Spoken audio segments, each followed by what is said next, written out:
माल ॾिसी हेजा पल न परे मुंहिंजी पारत थई साईं तुंहिंजा पल न परे मुंहिंजी पारत थई जिदड़ी साथ में सदन बदल में जिदड़ी साथ में मौल करीम जा करजन लाथ में मौल करीम जा करजन लाथ में कारी दे खाली चाल ॾिसी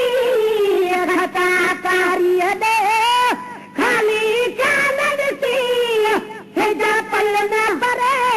मुंहिंजी पारत थई साईं तुंहिंजा पल न परे मुंहिंजी पारत थई तुंहिंजा पाण सुधार में पीरीअ में बि न पाण सुधार में गंदी में उमिरि गुज़ार में गंदी संगति में उमिरि गुज़ार में उमिरि अगर सजना साल ॾिसी सारी उमिरि अंदर सजना साल ॾिसी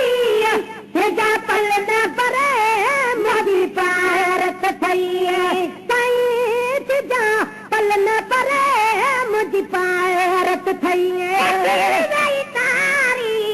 खुन में तणी दे थी वई तारी खुन में तणी दे अचड़ी ॾाढ़ी ॾींहन ॼणी दे अचड़ी ॾाढ़ी ॾींह ॼणी दे काबिन ॻाल्हि ॾिसी जंगल ॻाल्हियुनि में काबिन ॻाल्हि ॾिसी हेजा पल न परे मुंहिंजी पारत थई साईं तुंहिंजा पल न परे मुंहिंजी पारत थई जब गॾु थींदा दान बि जाथे जब गॾु थींदो सुञड़े खे बेतखद थींदो सुञड़े खे बितखद थींदो साईं जा मूंखां साल ॾिसी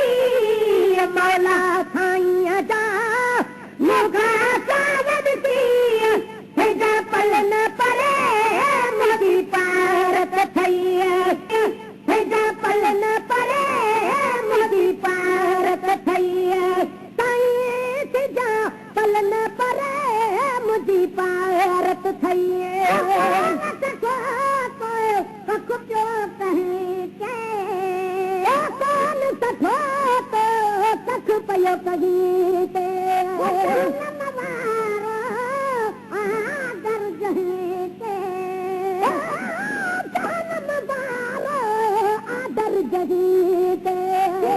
पकड़ी दा पोलज पाल ॾिसी थी दे पकड़ी दा पोलज पाल ॾिसी हेजा पल न परे मुंहिंजी पारत थई साईं तुंहिंजा पल न परे मुंहिंजी पारत थई सभु प्यारा थई दसना दर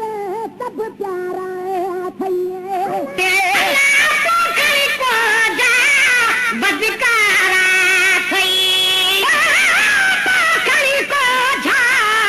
बदकारा थई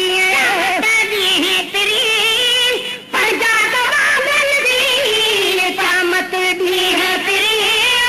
पंहिंजा कवाल ॾिसी हेजा पल न परे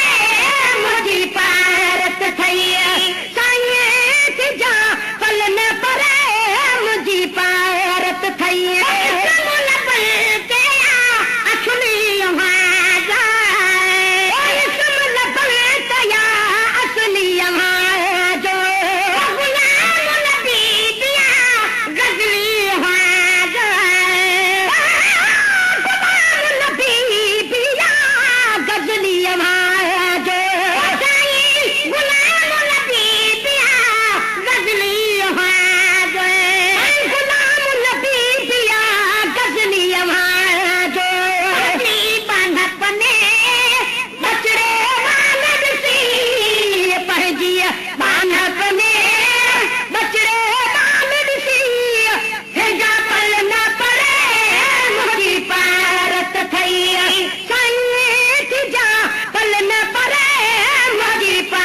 गई सुन जे ज़ुबाननि में हले कहकान थी का शइ हर शइ खे हलाए थो न आने जटाण जी हुकूमत हुकुमराननि में किरोड़नि खां मथे कई किरोड़े साल गुज़री विया न तब्दीली अञा ताईं आई उन जे खज़ाने में गुलाम नबी महतर जे गुनाहनि जी बि हद कान्हे त रहमत जी